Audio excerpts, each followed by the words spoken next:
IPL 2024లో royal Challengers Bengaluru అద్భుతం చేసింది. వరుస మ్యాచ్లో ఓడి ఓ దశలో పాయింట్ల పట్టికలో అట్టడుగున నిలిచిన బెంగళూరు ఎవరూ ఊహించని రీతిలో ప్లేఆఫ్స్కు చేరుకుంది.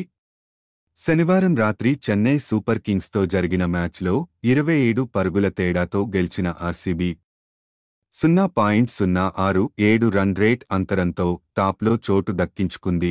చిన్నస్వామి స్టేడియంలో బెంగళూరుతో జరిగిన వర్చువల్ నాకౌట్ మ్యాచ్లో చెన్నై చివరి ఓవర్ వరకు గట్టి పోటీ ఇచ్చింది. ఆఖరి ఓవర్ అద్భుతంగా బౌలింగ్ చేసిన యష్ దయాళ్ చెన్నైని కట్టడి చేయడంతో ఆర్సీబీ ఆటగాళ్ల ఆనందానికి అవధుల్లేకుండా పోయాయి. ముఖ్యంగా విరాట్ కోహ్లీ భావోద్వేగాన్ని ఆపుకోలేకపోయాడు. సీఎస్కేపై ఆర్సీబీ గెలిచి ప్లేఆఫ్స్లో అడుగుపెట్టగానే కోహ్లీ ఆనందం పట్టలేకపోయిన కోహ్లీ కన్నీటి పర్యంతమయ్యాడు.